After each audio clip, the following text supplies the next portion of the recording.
Muy buenos días para todos y para todas.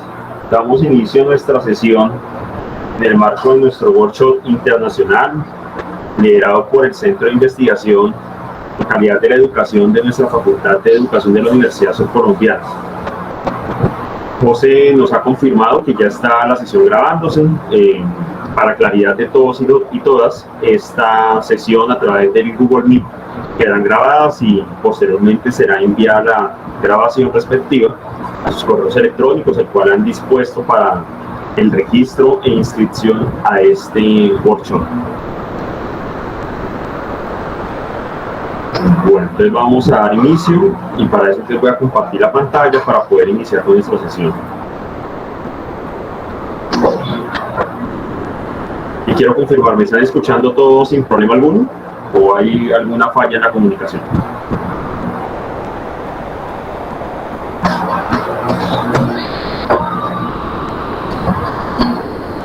Perfecto, gracias. Bueno, como ustedes saben precisamente, entonces, hemos venido hablando los últimos días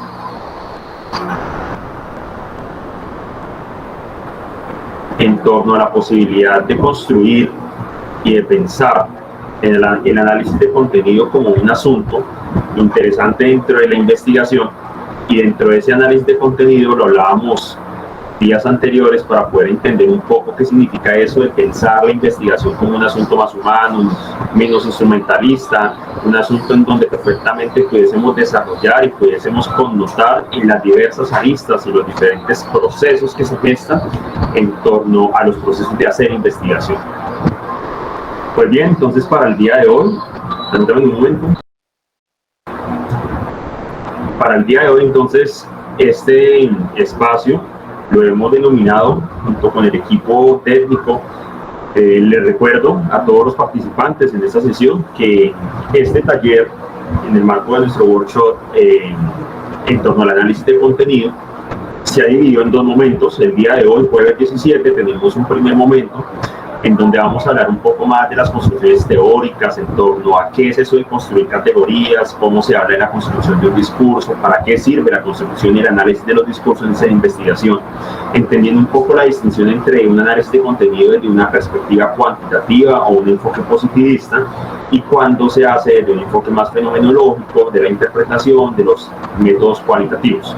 El día de mañana, en horas de la tarde, junto con el profesor Elías Amortegui y también del grupo de investigación Conocimiento Profesional del profesor de Ciencias, tendremos un segundo momento en el cual ya utilizaremos entonces algo que es específicamente la versión demo del software Atlas D, para poder entender un poco en qué consiste esa construcción de categorías y cómo se da ese proceso emergente de un análisis del discurso producto de una diversidad de métodos. Entonces, pues, primero que todo, y para empezar, quien les habla, para los que de pronto no estuvieron en la sesión anterior, mi nombre es Jonathan Andrés Mosquera, yo soy docente de la Universidad Surcolombiana. Desde el año 2016 hago parte del grupo de investigación Conocimiento Profesional del profesor de Ciencias. Nosotros hemos tenido un muy buen acompañamiento en diversos procesos de investigación cualitativa, cuantitativa y mixta en torno a la educación en ciencias naturales, y por supuesto que soy docente adscrito como catedrático de la licenciatura en Ciencias Naturales y Educación Ambiental de nuestra casa de estudios. Yo quisiera hacer una pregunta para empezar. Producto quizás de los que estuvieron en la sesión anterior, en la sesión previa, y de lo que ustedes conocen desde sus experiencias como estudiantes, docentes, investigadores o en formación de investigación, ¿qué es eso del análisis de contenido? ¿Qué suena a eso? O sea, ¿para qué me sirve hacer un análisis de contenido? Quisiera escucharlos, y por acá tengo algunos de los estudiantes de la Universidad Surcolombiana en conexión, algunos profesores que nos han estado acompañando. Entonces quisiera empezar con esa pregunta: ¿para qué hacer un análisis de contenido? ¿Para qué me serviría un análisis de contenido? Incluso hay algunos estudiantes de maestría que nos pueden apoyar también con esa respuesta.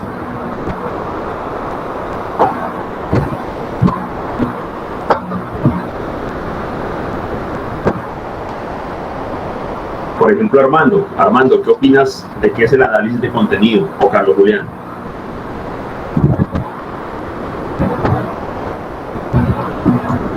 Buenos días. Desde mi perspectiva, el análisis de contenido, pues además de ser un método para investigar, nos funciona como una forma para reflexionar, indagar acerca de distintos aspectos que podamos abordar en, por ejemplo, un pretest, un test inicial para indagar concepciones. En este sentido, mediante el análisis de contenido, llegamos al fondo, es decir, buscar de qué manera pueden surgir esas concepciones, de qué manera pueden llegar a influir en el proceso de enseñanza-aprendizaje, convertir en un reto o en una oportunidad para desarrollar un aprendizaje significativo. Bueno, perfecto. Gracias, Carlos, por esa definición. Hay una situación muy particular y muy interesante, es que todos nosotros en nuestras diversas investigaciones, por lo regular siempre hacemos lo que recopilamos en nuestro taller previo, en donde perfectamente planteábamos un problema, construíamos unos discursos referenciales, unos discursos teóricos, planteábamos unos discursos metodológicos y producto de esos discursos metodológicos llegábamos o llevábamos a lo que era la constitución de nuestros instrumentos. Y dentro de esa constitución de instrumentos podemos entender la constitución de cuestionarios, por ejemplo, de preguntas abiertas o preguntas de tipo escalamiento, es decir, se utilizan mucho para medir actitudes. Entonces son las famosas preguntas en donde estás totalmente de acuerdo, indeciso, totalmente en desacuerdo o en desacuerdo. Y producto de esas interpretaciones de esos instrumentos, que pueden estar también sujetos, por ejemplo, a instrumentos o técnicas de recolección de la información como la entrevista, y hablábamos en la última sesión precisamente de entender de que la entrevista podía ser estructurada, semiestructurada o no estructurada, o poder perfectamente ser una videograbación de un grupo focal en donde hay una pregunta orientadora para poder desarrollar unos discursos con los participantes. Entonces, todo ese tipo de interpretaciones que dan los participantes de los proyectos que tenemos nosotros, la gran duda o la gran pregunta que tenemos como investigadores, sobre todo cuando trabajamos en investigación cualitativa y cuando trabajamos en investigación mixta, es pensar, ¿y yo cómo convierto eso en una variable? O bien, ¿cómo esa variable la puedo manipular? No deliberadamente, pero sí la puedo utilizar para hacer unos análisis que me permitan a mí construir nuevas interpretaciones del fenómeno, y adicionalmente de construir nuevas realidades del fenómeno y nuevas interpretaciones, es poder entonces también cuantificar un poco esos datos que tengo. Entonces, quiero hacer otra pregunta. ¿Alguno sabe, conoce o ha tenido la experiencia de cómo transformar un dato cualitativo en un dato cuantitativo?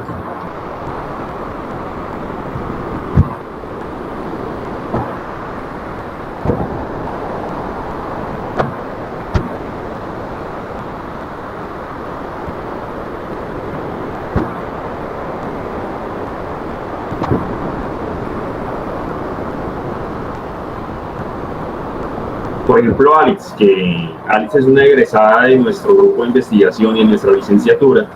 Alex ha trabajado precisamente con diversos proyectos y adicionalmente ha tenido la oportunidad de hacer análisis de contenido. Alex, ¿tú quisieras comentarnos un poco de qué es lo que hiciste, por ejemplo, cuando trabajas en el pregrado, en términos de poder transformar esas respuestas de los estudiantes, que eran un poco más de contexto abierto, respuestas más, por supuesto, cualitativas, respuestas largas, transformarlas en códigos? Hola, muy buenos días para todos y para todas. Bueno, gracias por la invitación, gracias por este proceso que lleva la universidad ante todo.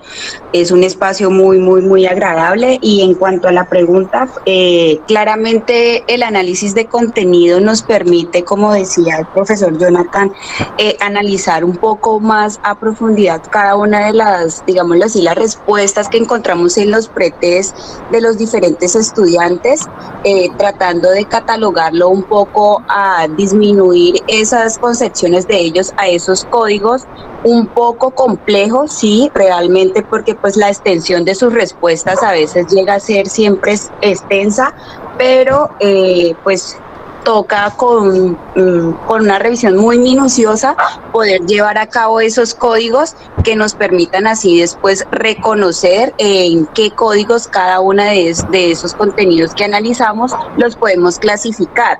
Es algo que enriquece cada una de las investigaciones y de los estudios que se hacen, y es muy pertinente siempre hacerlo.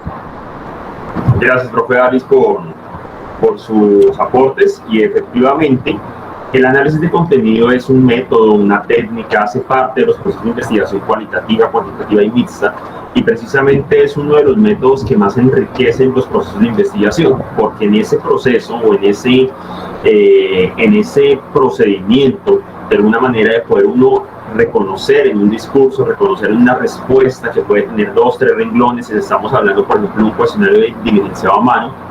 Entonces, ¿cómo puede encontrar categorías, encontrar unas informaciones específicas que nos permitan a mí o a nosotros como investigadores, entonces generar un análisis de un discurso en virtud de los participantes que tengo en determinada investigación? Entonces, para poder hablar de eso, entonces, quiero que precisamente toquemos un momento es sistematizar. Entonces, resulta de que la sistematización con base en el análisis de contenido es un proceso que hablábamos en nuestro taller anterior, ya más o menos unos 35 años. Bardi en 1977 perfectamente por primera vez plantea el hecho de que era viable y era posible entender que los datos cualitativos de un fenómeno se pudieran cuantificar, y entonces con eso se rompen un poco los paradigmas entre lo positivista y lo fenomenológico. Y entonces perfectamente Bardi, un autor francés y un metodólogo francés, entonces plantea por primera vez esa posibilidad de que yo, a partir de una respuesta cualitativa o una respuesta abierta, yo pueda encontrar dentro de esa respuesta unas tendencias de pensamiento que se vuelvan códigos, y que esos códigos yo los pueda empezar a agrupar.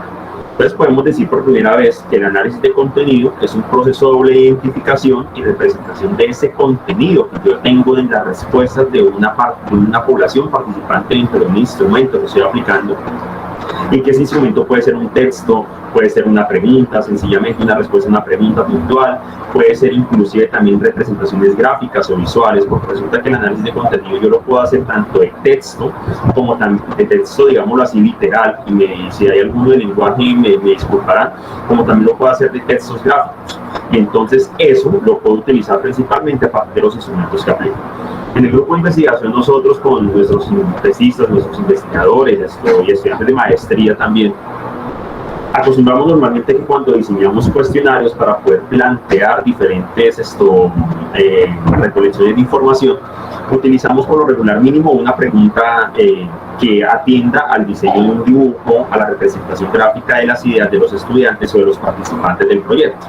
Entonces muchas personas dicen, pero ¿usted cómo es capaz de interpretar un gráfico? ¿Usted cómo es capaz de interpretar un dibujo? En el análisis de contenido, primero que todo, y quiero dejar eso a acotación de una vez, no se trata de emitir juicios ni a priori ni a posteriori, ni emitir juicios personales, es decir, subjetivos, no. Es antes un proceso muy objetivo, porque realmente lo que permite es que a partir de una representación gráfica, por ejemplo, o de una construcción literaria de un estudiante, yo pueda reconocer en él unas pautas de trabajo, y esas pautas de trabajo atienden sobre todo a las ideas de pensamiento, y como esas ideas de pensamiento del individuo, del participante, tiene una relación fuerte precisamente con sus concepciones, con sus actitudes y con sus prácticas de vida. Entonces, por eso el análisis de contenido es un proceso que podemos decir que trasciende las nociones convencionales del contenido como objeto de estudio. Es decir, que de alguna manera lo que me permite a mí es analizar más allá de lo que estoy viendo básicamente o expresamente presentado en un documento. Eso nos lleva a una primera pregunta, y es: ¿qué es una categoría? De acuerdo al diccionario de la lengua de la Real Academia Española, entonces perfectamente nos dice que una categoría es cada una de las nociones más generales, cada una de las formas de entendimiento. ¿Qué podemos entender eso de noción general? Una forma de entendimiento. Una noción es sencillamente una estructura semántica que construye alguien, y que esa construcción de alguien es producto de lo que encuentra en el campo. Pero resulta que esa definición de categoría pues no es como tan amena, no es tan fácil de entender. Entonces, por ello decimos que se requiere un proceso para poder pensar en una categoría, o para poder pensar en definir una categoría. Entonces se requiere un proceso de organización según unas características similares o ejes principales, y por ello se necesita un nivel de conocimiento y abstracción. ¿A qué voy? Una categoría puede surgir entonces precisamente a partir del reconocimiento de diversos elementos dentro de un sistema. Yo en pantalla tengo en estos momentos, ahí en la parte central inferior de mi pantalla, tengo la construcción animales, y que se divide en domésticos y salvajes. La construcción animales es una categoría, porque resulta que es una abstracción, o es una noción de abstracción que recoge diversos elementos que están implícitos dentro de lo que hablaríamos de que fuese el reino animal o el reino de los animales. Entonces podemos decir que entre los animales existen animales domésticos y animales salvajes. Por lo tanto, esas dos distinciones que se desarrollan dentro de la categoría animal es lo que denominamos como subcategorías. Algo muy importante que debemos entender dentro del proceso de análisis de contenido es que en todo proceso de análisis de contenido siempre se generan unas subcategorías, y dentro de esas subcategorías existen algo que llamamos tendencias de pensamiento o códigos de información, que vamos a ir viendo poco a poco en esta presentación y en esta conversación. Yo les hago una pregunta.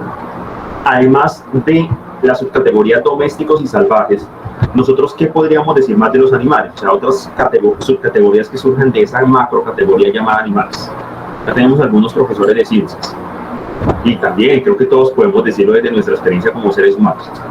Emanuel está por acá conectado. Listo, el profesor Jairo Enrique dice mamíferos, listo, perfecto. Una subcategoría sería mamíferos, ovíparos, muy bien. ¿Qué otra puede ser? Vertebrados e invertebrados. Invertebrados, muy bien. ¿Qué otra puede ser? A ver. ¿Anfibio sería una, profe? Unicelular, pluricelular. Unicelulares, pluricelulares, terrestres, acuáticos, los que vuelan, los que perfectamente no lo hacen. Entonces quiere decir de que perfectamente esas subcategorías provienen de esa categoría macro. Cuando yo perfectamente pienso en la categoría animales, automáticamente estoy diciendo, ok, organismos que tienen unas características específicas, que por lo regular son cuadrúpedos o pueden ser bípedos, en el caso de algunas de las aves principalmente, que tienen unas características físicas muy particulares, que no tienen un sistema de comunicación formal, que sería un lenguaje propio, sino que tienen nuestros sistemas particulares. Y cuando yo me pongo a profundizar dentro del grupo de animales, entonces digo, ok, hay algunos que están en la tierra, otros que están en el aire, otros que están en el agua. Listo, hago 3 subcategorías. Pero resulta de que no me interesa tanto el medio o la forma de desplazarse y en qué condiciones, sino que me interesan, por ejemplo, son las características celulares. Entonces, precisamente como lo decía Rubén Darío, entonces puedo decir unicelulares, pluricelulares. Ok, listo, lo puedo hacer. Me interesa más la parte ecológica, me interesa más las relaciones ecosistémicas que desarrollan los animales. Entonces yo puedo decir, ok, los mamíferos, porque resulta que tienen unas glándulas mamarias, tienen un comportamiento. Están los anfibios, que tienen su característica de su piel específicamente. Tenemos los reptiles, que tienen otras características más con su sistema circulatorio. Tenemos perfectamente las aves. Entonces yo empiezo a diversificar. Pero lo más interesante, más que la categoría animales, son las subcategorías. Entonces, cuando yo pienso en la subcategoría mamíferos, es porque entiendo que esos animalitos, todos los que estoy metiendo ahí mentalmente, o hago la estructura del análisis de contenido, es entender que los mamíferos yo los agrupo ahí porque tienen unas características en común. Por ejemplo, que tienen un pelaje particular, que tienen glándulas mamarias, que su sistema de desarrollo embrionario tiene unas condiciones específicas, que tienen unos sistemas de reproducción particulares en donde solamente generan 2 crías en promedio, una cría. Entonces quiere decir de que tienen un comportamiento ecológico muy diferente al que tienen las aves, o al que tienen los reptiles, o al que tienen los anfibios. Entonces precisamente ese tipo de ejemplos, que de pronto ustedes dirán, pero ¿qué tiene que ver con la investigación? Son sistemas categóricos que nosotros como seres humanos hemos construido y que precisamente hacen parte de los análisis de contenido que realizamos en nuestras actividades diarias. Otro ejemplo muy particular, por ejemplo, es en el lenguaje. Entonces, por ejemplo, voy acá a la diapositiva nuevamente, y entonces resulta de que podemos hablar de lo siguiente, las categorías gramaticales. Si hay alguno del lenguaje, acá perfectamente encontramos que las palabras, las oraciones y, bueno, dejémoslo en palabras específicamente, todo lo de las estructuras que se utilizan dentro del lenguaje perfectamente tienen unas tipologías, y que esas tipologías se dividen en categorías gramaticales. Entonces, por ejemplo, a nivel del lenguaje encontramos la categoría de los sustantivos, de los adjetivos, de los determinantes, de los pronombres, de los verbos, de los adverbios, de las preposiciones y las conjunciones.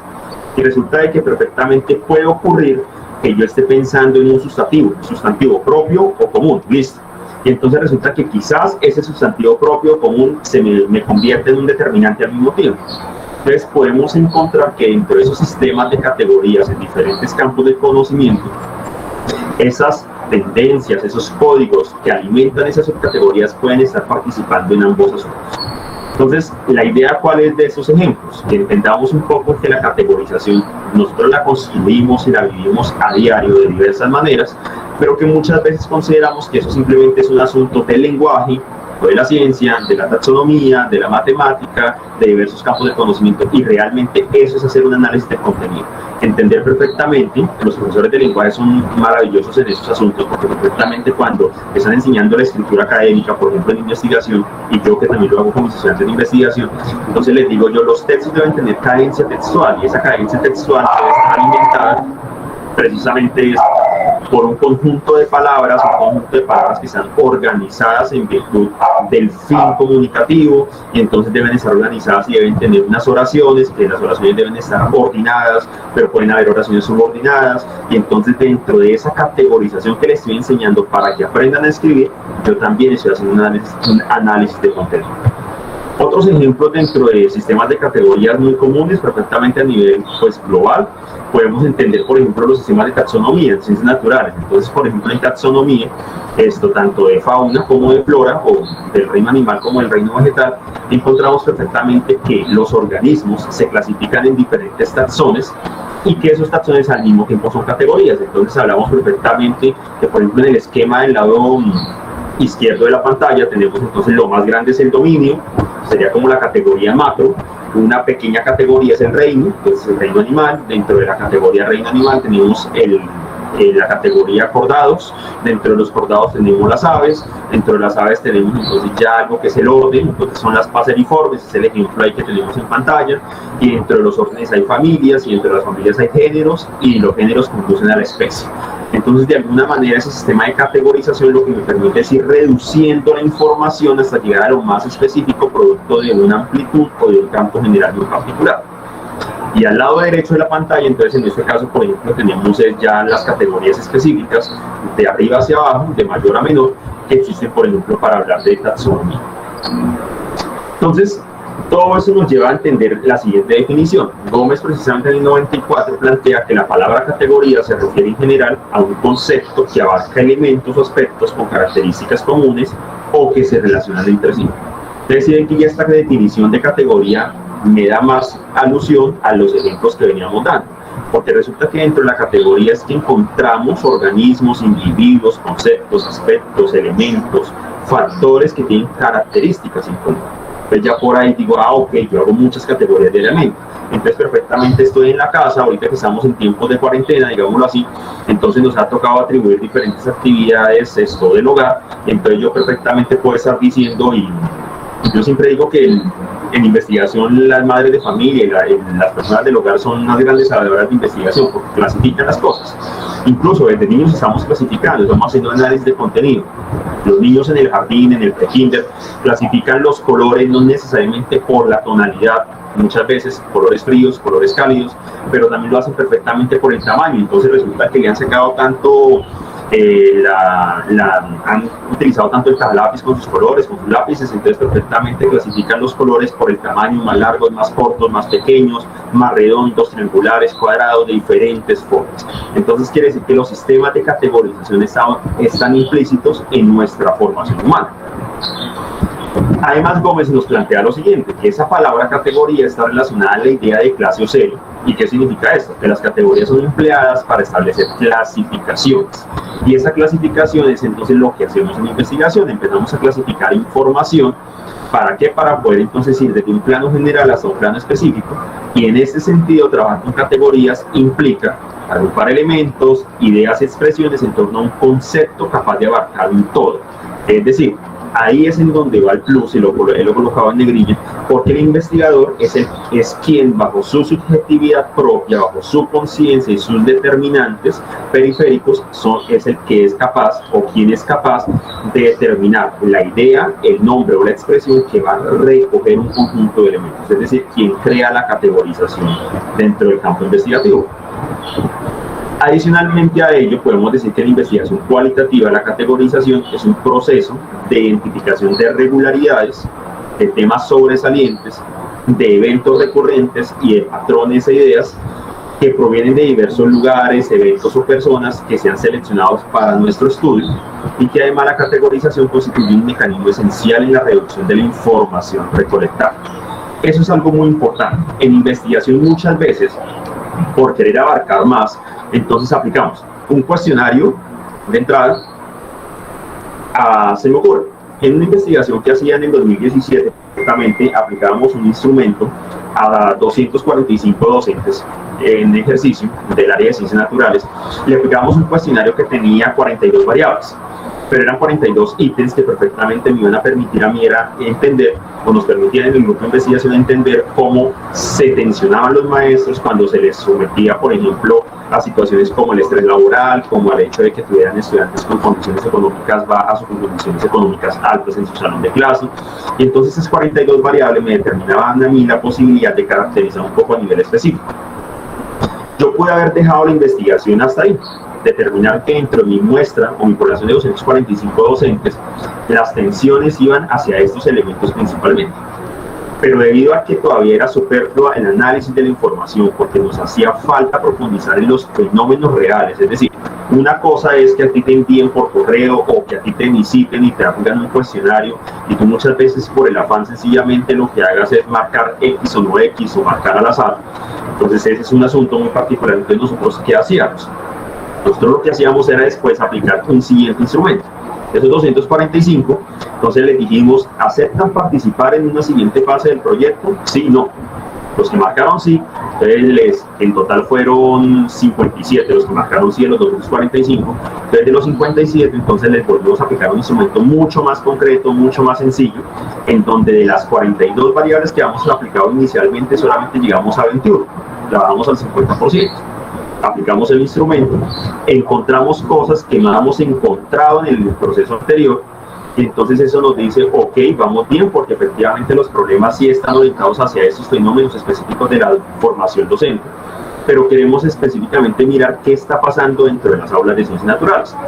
Entonces a esos 54 docentes que perfectamente nos participaban con las 21 variables, entonces de esas 21 variables aplicamos un siguiente instrumento, mucho más pequeño, una entrevista más personalizada, más focalizada, y entonces de esos 54 nos dicen perfectamente 15, ok, aceptamos que nos entrevistamos a 15, y de esos 15 perfectamente, entonces con la entrevista logramos entender que el proceso efectivamente no era tanto lo que estaba pasando en la formación inicial del maestro, sino que eran las dificultades de cómo llegaban los maestros por primera vez a un colegio.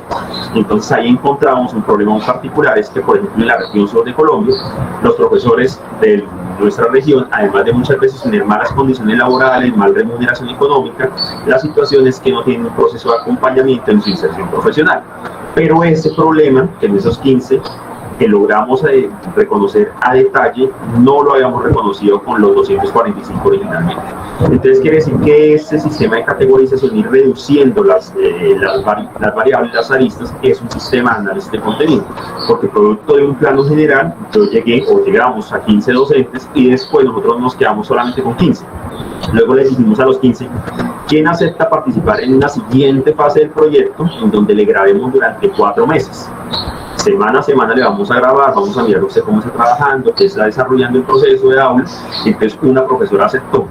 Y resulta que Ana, particularmente, que es el seudónimo de esa profesora, entonces fue quien acepta finalmente, entonces allá la grabamos durante 4 meses, y con Ana logramos efectivamente entender cómo esas 42 variables del inicio tenían una relación con las prácticas docentes que se estaban desarrollando en el aula específica. Entonces eso es un análisis de contenido, porque estamos categorizando información producto de la aplicación de diversos instrumentos. Entonces, si en investigación cualitativa hablamos de que la categorización es un proceso recurrente, diversos patrones, y que la idea es reducir información, entonces podemos también plantear lo siguiente, que las categorías son los diversos valores o alternativas en virtud de clasificar, conceptuar o codificar un término o expresión de forma clara, evitando confusiones para nuestras finalidades de la investigación, y que en dichas alternativas de las categorías hay diferentes clasificaciones, contextos y sobre todo que están derivados de la naturaleza de los sujetos de estudio y que esos sujetos de estudio reciben el nombre de unidades de análisis. Entonces, por ejemplo, Cerda en 1994 plantea que las categorías son conceptos generales que reflejan las propiedades y facetas o relaciones generales de un fenómeno producto de la cognición de reconocer al otro, de reconocer el proceso en atributos en torno al tiempo, al espacio, la cantidad, la calidad, la forma y contenido, la posibilidad y la realidad. Esto entonces de alguna manera nos ha permitido también establecer en el análisis de contenido que la categorización, que es un método efectivamente de investigación, se puede hacer de dos maneras muy particulares, de la manera deductiva o de la manera inductiva. Esto de deductivo e inductivo lo hemos escuchado mucho los que somos docentes en la parte de la psicología del aprendizaje, en todo lo que tiene que ver con los modelos pedagógicos y didácticos. Entonces, por ejemplo, en categorización de investigación podemos decir que lo deductivo es cuando las categorías se derivan de los marcos teóricos o modelos de análisis. ¿A qué voy? Resulta de que perfectamente dentro de la construcción de un problema, de un proyecto, hemos leído tantos referentes. Es perfectamente aquí, por ejemplo, Paula Andrea Pérez es una egresada de nuestra licenciatura. Ella en ese momento es becaria de Colciencias de la Universidad Subcolombiana. Paula, ¿tú cuántos referentes has leído para el proyecto que estás desarrollando en la beca pasantía? Varios, pues en antecedentes tengo 25 y pues he leído otros artículos aparte para complementar mucho más. Perfecto, listo. También, por ejemplo, Paula ha leído 25 y creo que muchas veces eso es poco para algunas investigaciones que se logran hacer en donde se alcanzan a leer 100 antecedentes perfectamente, pero no necesariamente quiere decir de que entre más usted lea significa que ha sido un campo muy explorado o no, porque resulta que el leer es reconocer precisamente qué se ha explorado ese fenómeno, cuáles son las aristas que quedan pendientes para poder explorar ese fenómeno.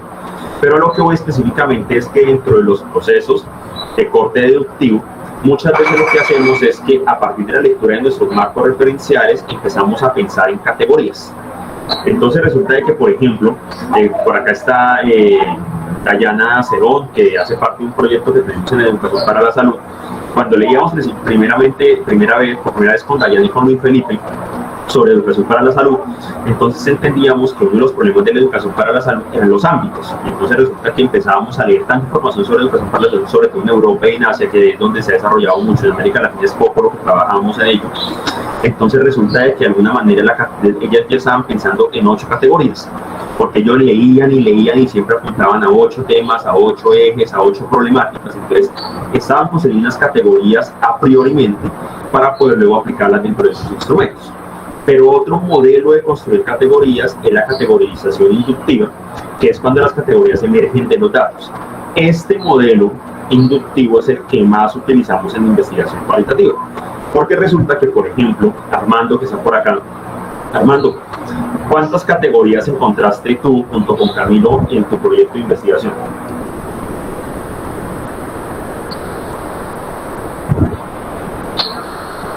...45 categorías encontraron ellos. Ellos aplicaron, les comento para los que están acá conectados, ellos aplicaron un cuestionario, creo que eran 11 preguntas, si mal no recuerdo con Armando, eran 11 preguntas que estaban girando en torno a una temática que ellos proponían para su investigación, que era la posibilidad de enseñar la conservación de la fauna, pero específicamente de especies endémicas, en el bosque secotropical de la Jatacoa, en el municipio de Villavieja, Huila.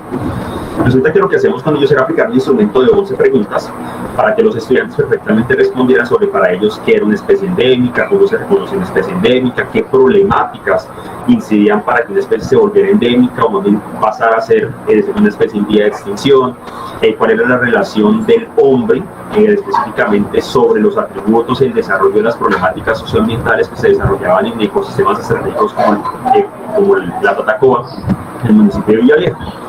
Después de recopilar el cuestionario, el pretest de los estudiantes que teníamos, no recuerdo ahorita cuánto, pero teníamos 2 grupos de estudiantes, teníamos un grupo control y un grupo intervención, entonces estábamos hablando más o menos de unos 41 estudiantes. Entonces, la respuesta de esos 41 estudiantes nos permitió generar la construcción de un sistema de categorías de manera inductiva, que terminó construyendo 45 categorías para poder entender el fenómeno, es decir, ¿y cuál era el fenómeno? Lo que pensaban los estudiantes sobre especies endémicas, sobre conservación de especies de fauna en el municipio de Villavieja. Pero entonces resulta de que esa categorización inductiva fue alimentada también un poco con la deductiva que ya venía de algunos antecedentes. Entonces, ¿a qué voy con esta diapositiva? Por más que la investigación educativa, formativa, cualitativa o mixta, utilicemos mucho la categorización inductiva, que era la que más utilizamos cuando tenemos nuestros datos, por lo regular el investigador siempre tiene una relación deductiva con lo que ha leído. Entonces resulta de que yo puedo estar planteando un proyecto sobre la conservación del Boca Chico del río Magdalena.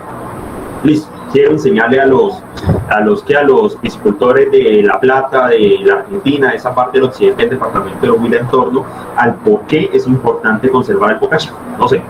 Entonces resulta de que yo he leído perfectamente autores en donde consideran de que una de las estrategias más adecuadas para favorecer la conservación de estas especies es, por ejemplo, el desarrollo de piscícolas pequeñas. No sé.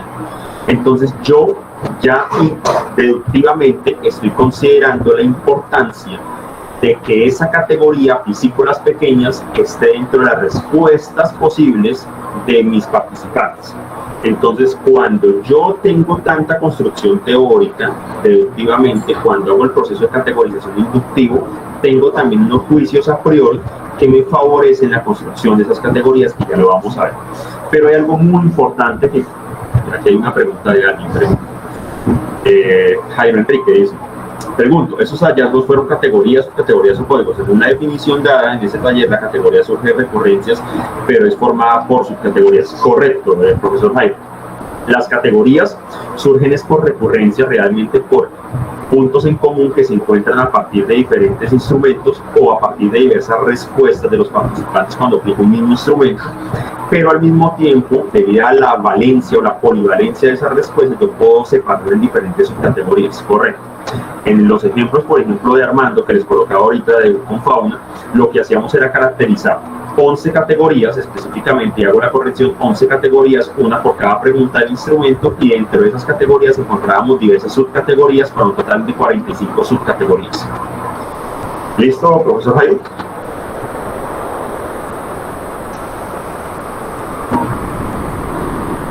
Perfecto. Y entonces resulta de que perfectamente para poder entonces entender esto de los métodos de categorización, yo termino esa diapositiva con la siguiente expresión que quiero que quede muy clara.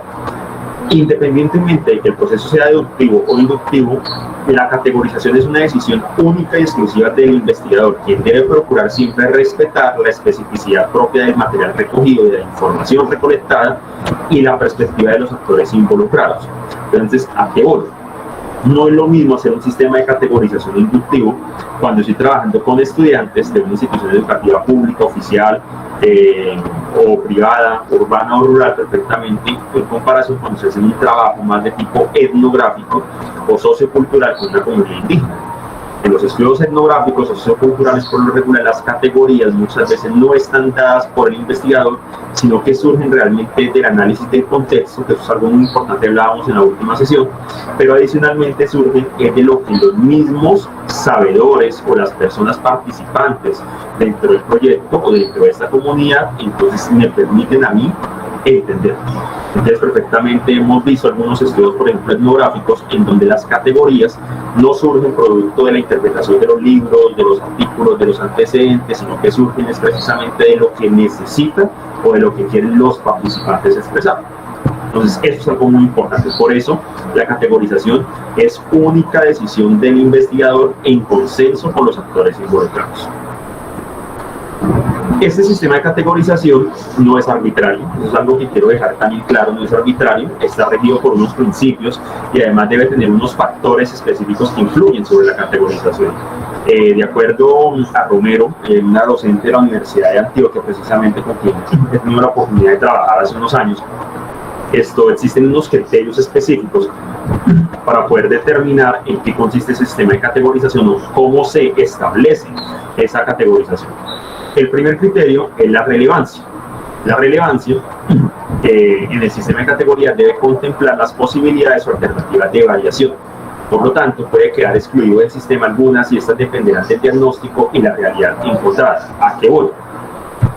Si yo perfectamente hiciera una segunda fase junto con Armando y junto con Camilo del proyecto que venimos desarrollando en Villavieja y nos encontramos 45 subcategorías en 11 categorías, podríamos hacer una fase de intervención mucho más amplia y podríamos decir, venga, de las 11 categorías que tenemos al inicio, que nosotros planteamos deductivamente, de esas 11 categorías hay 3 que no cobran importancia en Villavieja, porque aparentemente ya están solucionadas, no son de interés, no representan datos significativos, entonces de esas 11 bajamos a 8.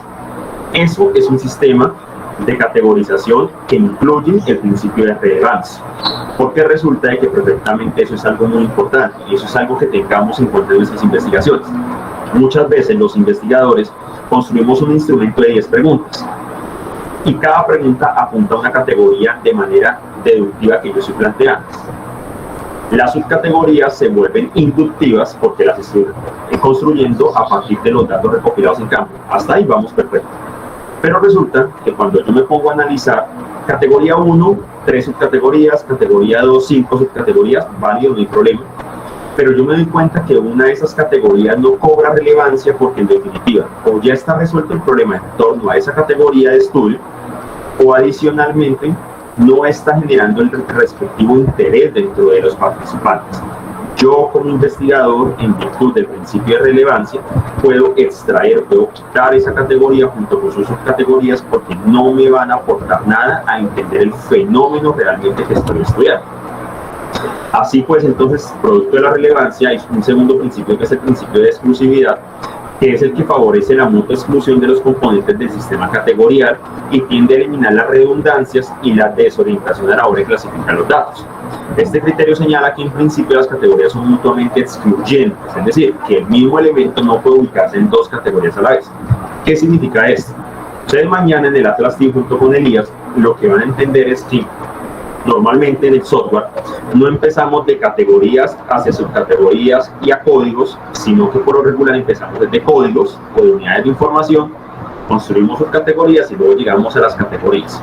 Es decir, que vamos de un proceso inconclusivo, seguramente, listo. Vale. Entonces, ¿a qué voy con el principio de exclusividad? Ustedes mañana precisamente con Elías lo que van a aprender precisamente a través del software Atlas TI, que yo ahorita más tarde les invito perfectamente a que cuando terminemos el taller conmigo, visiten el Padlet, porque en el Padlet les hemos dejado un instructivo en cómo descargar la versión demo del Atlas TI y les hemos dejado unos links de unos 15 videos para poder entender cómo esos 15 videos, si ustedes mañana no logran comprender cómo es el sistema de categorización en Atlas TI,